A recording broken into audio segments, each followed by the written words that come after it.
Mark Morek with Ciresi Morek, and today we have Max joining us. He is our kind of our resident mascot. Well, one of the guys in the office brings him in. He joined us on video, so we're going to see how long he lasts. Here he may kind of try to jump on the table with us, but appreciate everybody joining us. What's today? December 2nd, and we still don't have electoral vote certification. So we still have both guys here behind me, lending support. Got a pretty cool show today. We're going to talk about standard stuff we talked about with the searches we have, new searches, new placements.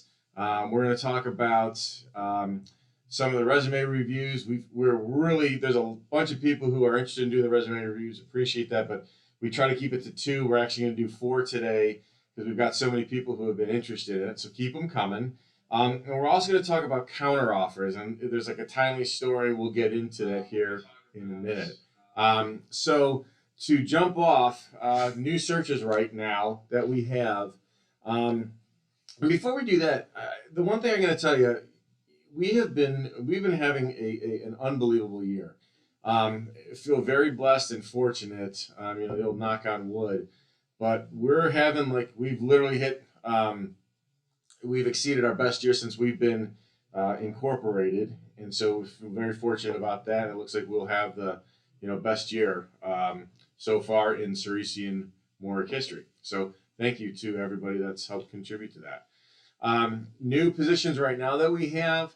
So Tier 1 automotive supplier in the Piqua, Ohio area. We are looking for a assistant controller, and then somebody who's got and also an EH&S manager. So just looking at some of the comments already. So yes, I do have a dog with me. He's trying to get out here, so I'm going to put him down now. The other roles that we have right now, we have a confidential replacement for an operations manager in the Evansville, Indiana area.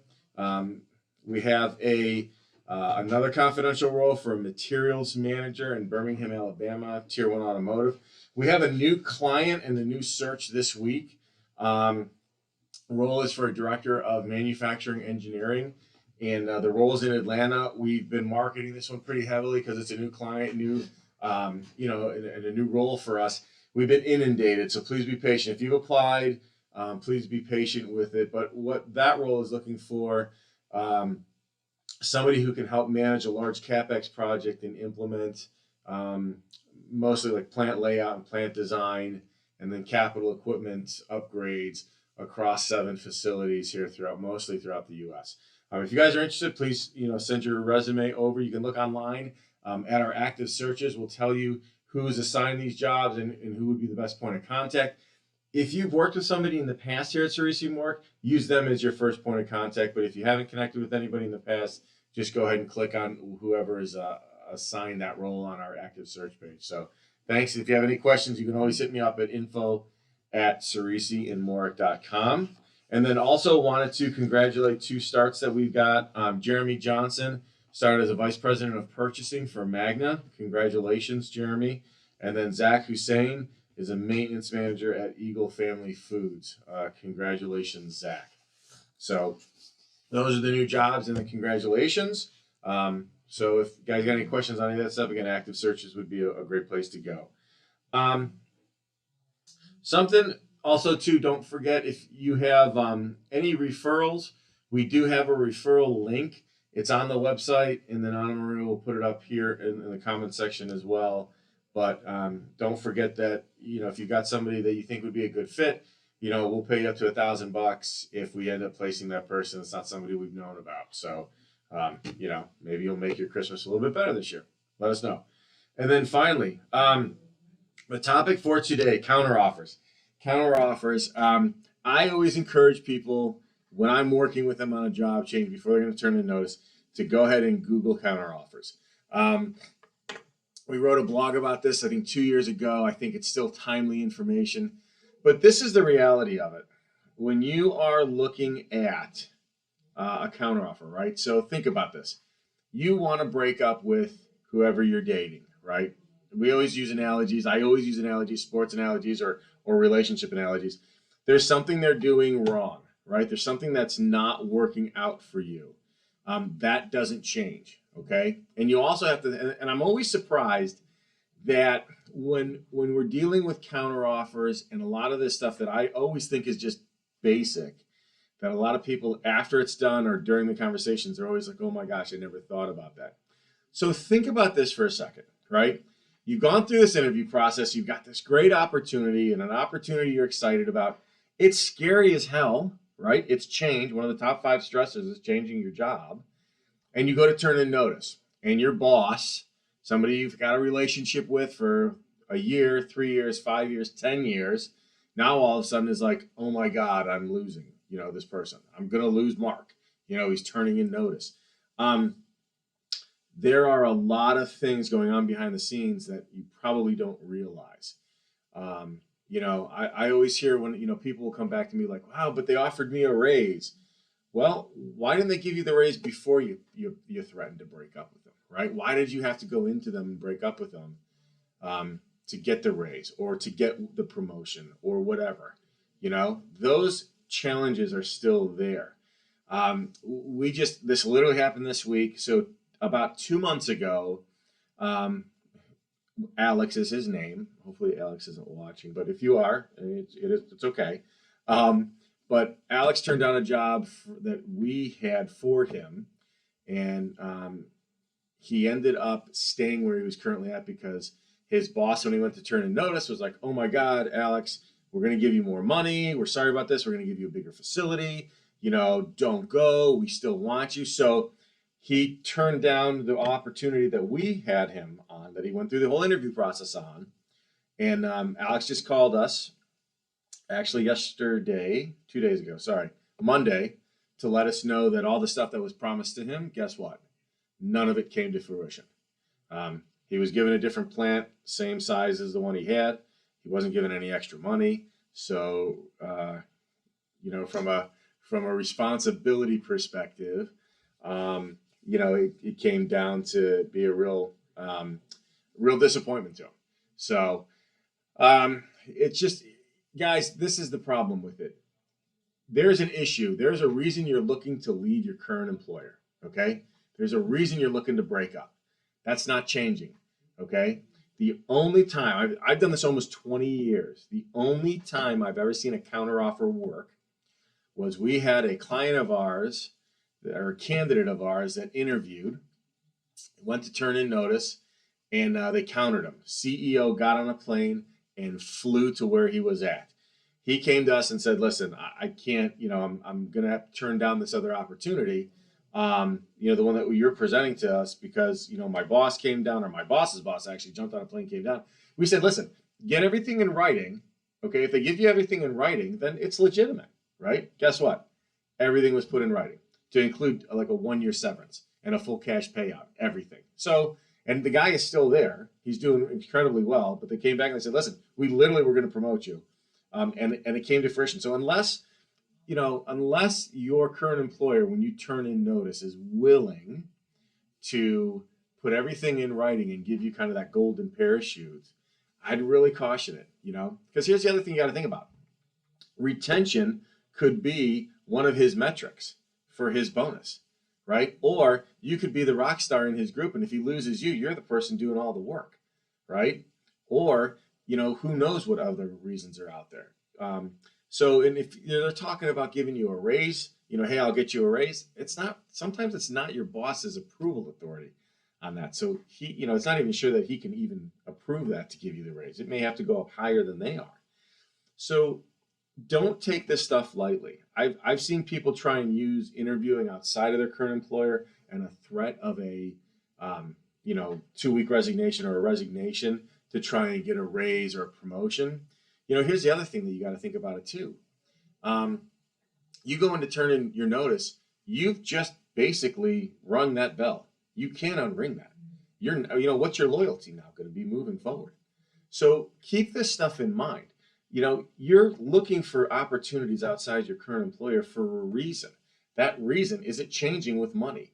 Money solves short-term problems, maybe, but if you're not getting the recognition or the promotion or the things that you are looking to get out of your career at your current employer, is a counteroffer really gonna meet those needs? So it's just, again, big things here are, money doesn't solve anything. If they're going to give you any type of counter, I would strongly encourage you to get it all in writing, because if it's not in writing, it means nothing. Your boss could literally, and I've seen this happen too, your boss stalls, right? So you say no to the opportunity that you were interviewing on, you stay at the current employer, that gives them time to find your replacement, and then they come in and they eliminate your position. I've seen it happen more than once in the time that I've done this. So, and it's hard to have this conversation with someone when you're in process, because let's be honest, if you take a counteroffer, you're kind of screwing me, right? Because everybody looks bad in the process. But here's the other thing you got to realize: you're probably not the only candidate that's in process. Okay, very rarely do we only present one candidate for for an interview process. It's usually like 2 to 3 candidates that are in process. So if you say no to me, yeah, it's a kind of a short-term blip, but I'm pretty confident in our process and our ability that we'll find our client the right candidate. But you're going to burn that bridge with us, which is unfortunate. Most likely you're going to burn the bridge with us. But then also you're kind of in no man's land then, between your current employer knows that, you're not happy there. They might replace you. You've had an opportunity, gone through the process and kind of burned them. It's not the professional thing to do. Really encourage you to really rethink these things. And again, from a timing perspective, when I'm trying to explain this to you, when this is all going down, I haven't invested or inherent interest to it. So it's hard for you to take what I'm saying as objective. So if you guys got questions about it, do the research now, right? Have these questions answered now before you get into it. I'd really encourage you to do that. If you guys have any questions on that or comments on it, please throw them in there. Happy to do it. And I do want to say, very good friend of mine that I have known for years. He kind of watches these afterwards. Joe Turton actually gave me this idea, because we always go back for some new, fresh ideas, and we're trying to figure out stuff that would be relevant. And I was talking to Joe the other day, and he's like, "Hey, what about counteroffers?" And I'm like, "Yeah, there you go. That's a great idea. It's something that we haven't talked about in a while, and it's always relevant. And especially now, we've seen an uptick in them, and it's just they're coming back to bite people, and it's just unfortunate." So, Joe, appreciate it, brother. Talk to you soon.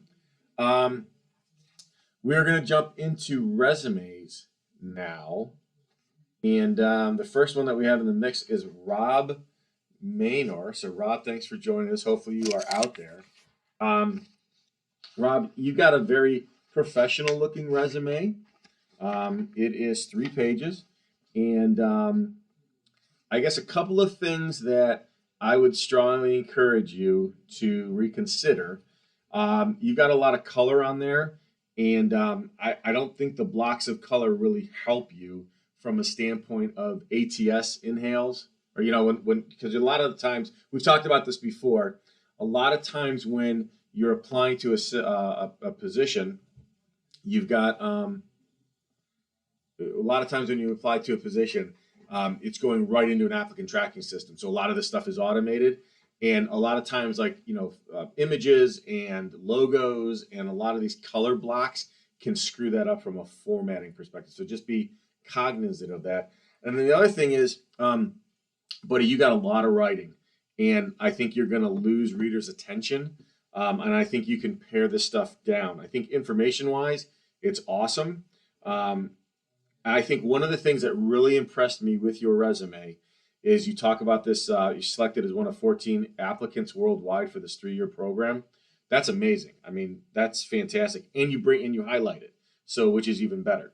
The things I would also recommend that you do, tell me who the company is, right? I mean, yes, I know your current employer is one of the largest employers on the planet, but just make it easy for your reader.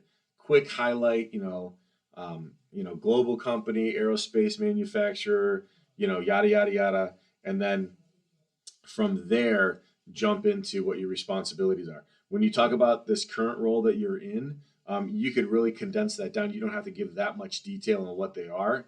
And then you talk about key tasks. Bullets are always, I recommend, and so most of my colleagues, bullets should be the quantitative and qualitative metrics. So it should be numbers in it, right? It should be measurable. Things you've done either save companies money or they make them money, and that's really kind of how you should highlight and focus on it. A lot of this stuff are things you've accomplished, but like you have one here. It's like 4 down. Drive process and procedural improvements focused on cost savings, reduced lead times, and first time quality, right? Awesome, but that would be much more powerful. I'm sure you've saved like millions of dollars. Throw those numbers in there. A lot of people come back and they're like, well, I don't know exactly what it is. I get that, but you can kind of figure out what the impact has been. So I'm going to take a real quick sideways way here. We've got, I don't know if we had a question or anything. So hang on a second. So we've got one. Sorry, guys, I got glasses on that don't work far. How do you maneuver through the job hunt as a result of a change of control? That's from Robin. How do you maneuver through the job hunt as a result of a change of control? So if you're talking about a change of ownership, Robin, and please hit me up if I'm wrong, but if you're talking about your current company ended up getting acquired or got spun off, that's probably the easiest one to have a conversation about. I mean, that happens all the time. When a company gets spun off, they're either they're the acquirer or they're being acquired. And so if that happens, there's usually going to be a change of leadership, and then that leadership has ripple effects throughout the chain of command. So it's one of those things that I would, if that's what you're talking about, that's an easy conversation to have. And I'd be happy. Send me a note at mmorek@ceresiandmorek.com, my email. We can set up a time to have a quick conversation and figure it out. But that's an easy one. So, and then what was the other question?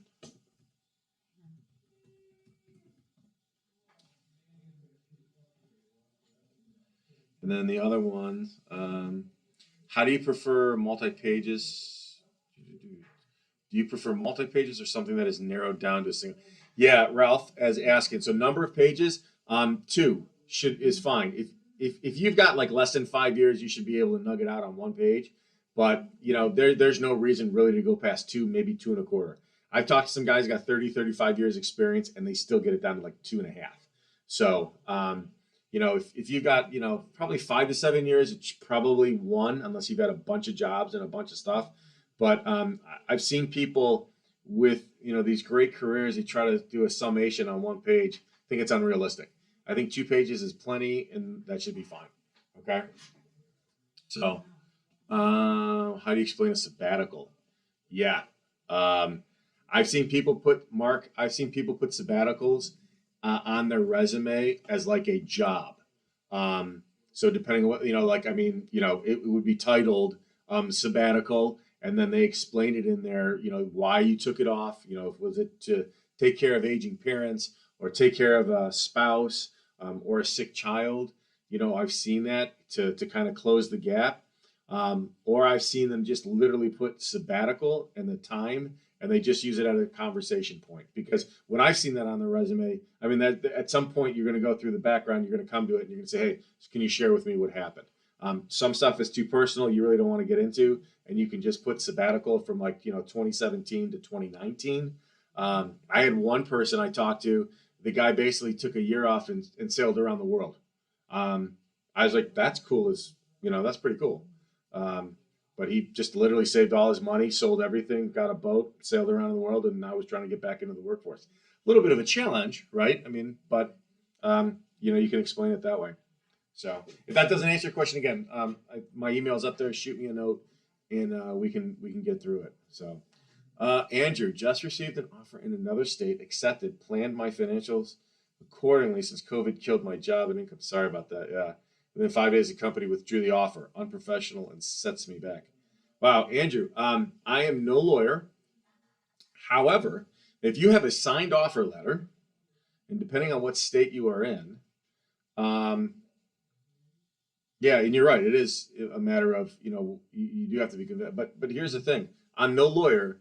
However, you may want to consider having a conversation with somebody who does employment law, Because if you have a signed accepted offer and all of that, there's some legalities around that about pulling offers and stuff that are state by state. So, unfortunately, I had a candidate who moved and was there 14 days, and they basically said, "Hey, you're the wrong guy for the position."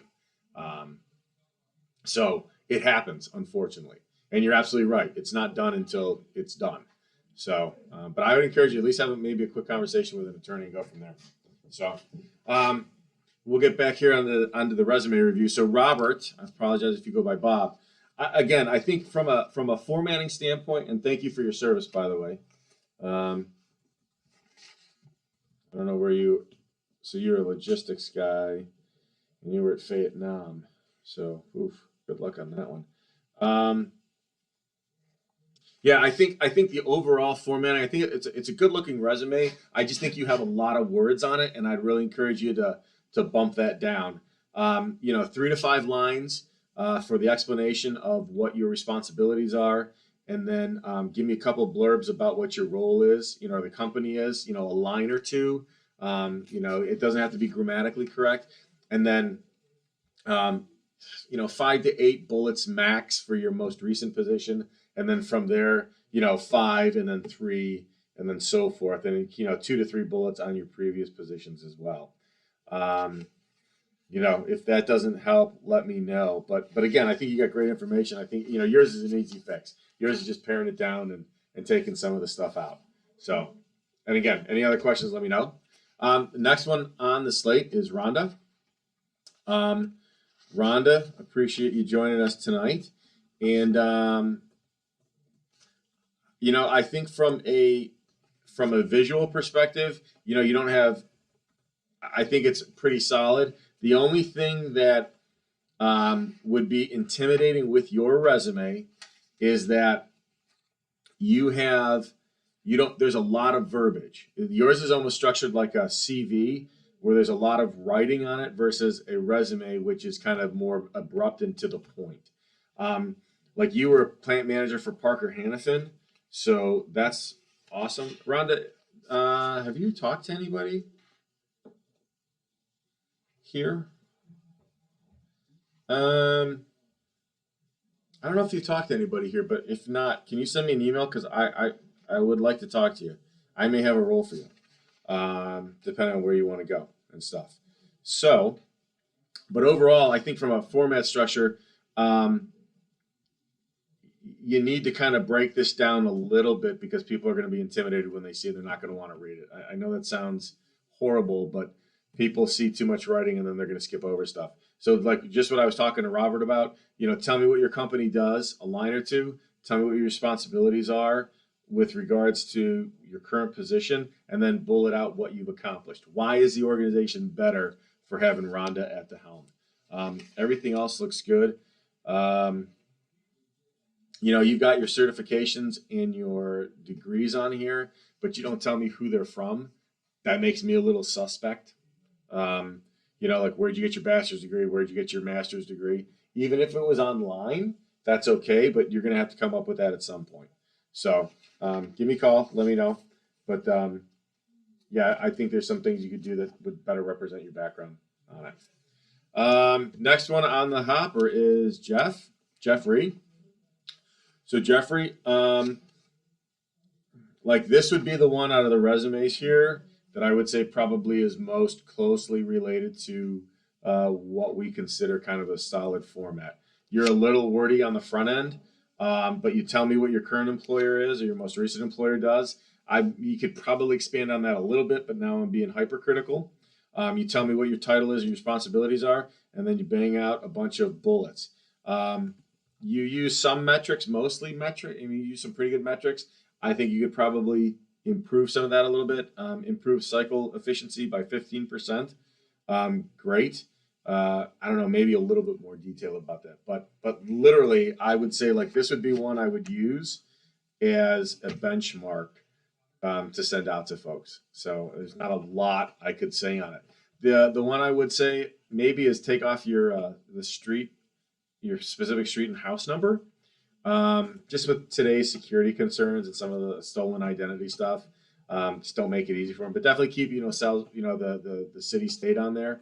And maybe if you want to add your LinkedIn profile link, you could put that up there as well. So overall good, informationally, and you're at 2.5 pages. You could probably, we could probably scrub this a little bit and get it down to like 2.25. But again, now I'm being super critical of it. Overall, it's really good. I think you got a great resume. Yeah. So if you have any specific questions, Jeff, you want to hit me up with, shoot me a note. Let me know. Okay. And then the next one is confidential. So this is almost on the other side of what I would suggest. This is PS. So are the individual's initials. I think you have great information on here. I think it just gets lost, and from a structural perspective, it gets a little hard to follow. Kind of what I said to the other folks. PS. Tell me what your company is. Right? You've got a pretty good highlight at the beginning. I'm going to be brutally honest here because it's confidential, so don't get too upset with me. But you've got your philosophy on this. That can turn people off. If you've watched the show before, we talk a lot of stuff about being very, does it help you or does it hurt you? And when you have your philosophy on there, some people, that might be a turnoff for some folks. So I don't think it really would be something that I would want to put on there. You've got a pretty good summation. I think if you took that philosophy off and condensed it a little bit, we would be, good there. And then, again, I think you have the information is all here with regards to your current employer, and what they do. You've got this, the scope. You talk about the scope there, and then that you were recruited by senior leadership, which is awesome. I always encourage, if there's somebody high up that's, specifically going after you, you want to share that information. But I think you're trying to put a lot of information in here. I would streamline it a little bit more, and I'm happy to send you a couple example resumes that highlight what we've done. So, if you want to, again, if any of you guys want to talk offline or ladies want to talk offline, I'm happy to do it. Questions? Where are we at? Questions wise? Should we expect the companies are dealing with end of year budgets? I had a firm that was really interested but went silent for 2 weeks. Can't get an email response, but don't want to seem, like the crazy girlfriend. Sorry for that lack of terms. So, Mark, this company by company. Literally, I've had companies calling saying, "Hey, we got to get this filled by the end of the year," and I've got companies that are like completely gone dark to me and not even getting back with me on specific things that we're trying to work through. So it could be that it's holiday period, end of year, things are shutting down, and the right people aren't in the right place to make these decisions. So we call it in the military, tactical patience is what I would recommend. The challenge becomes, Mark, that do you have something to leverage? And what I mean by that is if you are interested in company A and they've gone dark on you, but you have an offer from company B and they need you to make a decision by the end of the year, you can go to company A and say, "Hey, guys, I'm interested in you. However, I have this company that I have to make a decision for that's a viable opportunity for me. It's just not as good as what you guys are offering." And try to shoot an email or a call or a voice message to somebody like that. So it can be challenging right now. I mean, you literally, and here's the other thing too. With COVID going on, not everybody's in the office. Not everybody has access to their computer or their work phone. So I know we're fortunate here that if we go remote, everything gets forwarded out. So if you're calling the office, it's seamless to call us, but not everybody has that technology, especially some of these older manufacturing facilities where I've got HR managers that are working from home on their cell phone that nobody knows the cell phone. Their office number is not connected to it. So they are checking messages every week. So think about that. I don't know if that answers your question. Hopefully it does. We're getting here towards the end. If we got any other questions. Janet has one here. Does it make sense to use a keyword program to compare the job description to your resume? Would it help to get past the ATS? Yeah, that's a good one. Yeah, if so here's what I will say. I know that like U.S. Fed jobs and USA jobs are very much, when you're doing government-based jobs, it is all keyword stuff. So in that case, I would probably recommend it.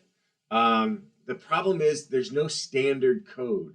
There's no standard way that these companies are doing it. So it might work here, but it may not someplace else. So I mean, Janet, that's a great idea.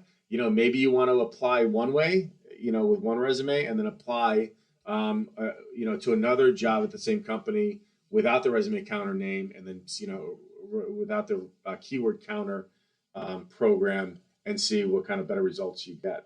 So, if I'm done the resume, not sure that makes sense. Hang on. Drop the PD into the tag crowd. Vision pops most common words. Drop the PD.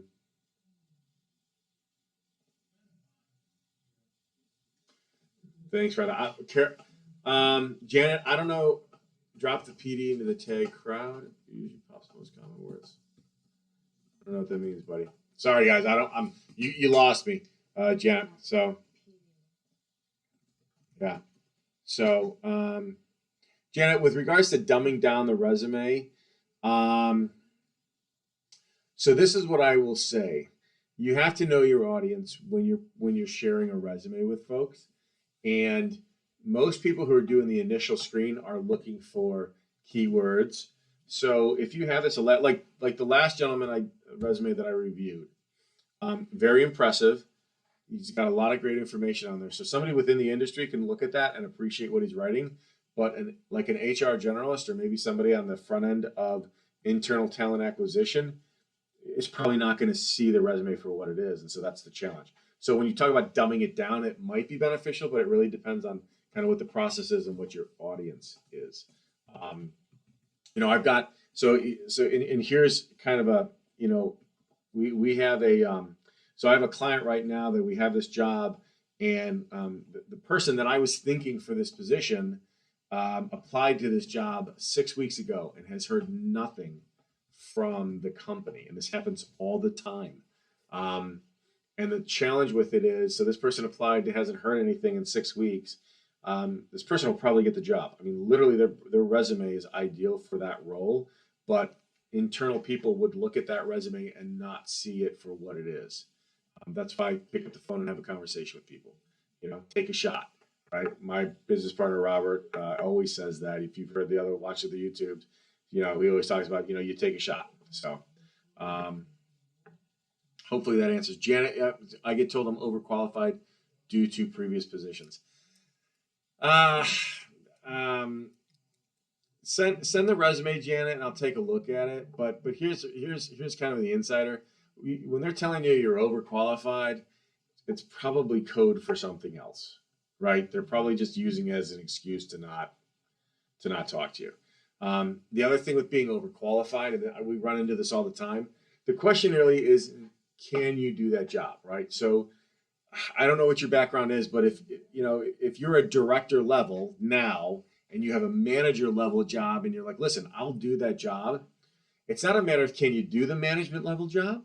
The question is, are you going to be a long-term fit? Because if you're there as a manager and you've been a director and VP before, it's very hard to overcome, somebody who looks at you and says, yeah, but what's going to prevent you when a director level role opens up from you leaving and going to that job? It's the same thing with taking a large step back on compensation. It's very hard to, quell anybody's concerns that you would leave if another opportunity came. So, Janet, send your resume over. You can send it to info@Ciresi or Mark Morek at CiresiMorek.com. It's on there, and I can take a look at it. We are doing a year-end review on the next one, which is on the 16th. For those of you that know me, I'm a West Point grad. I'm saying that because Army-Navy is happening this next Saturday, the 12th, right before that. So go Army, beat the hell out of Navy. And if you guys have any other questions we can answer, shoot them over to us. If you have any topics that you think would be good for us to research and share, or just to talk about in the starting next year, please let us know. We'd love to hear from you. Thanks again for everything. I apologize. I'm 5 minutes over, but that's because we had 4 resumes to go through today. Thanks so much for watching, and have a blessed day. Thanks.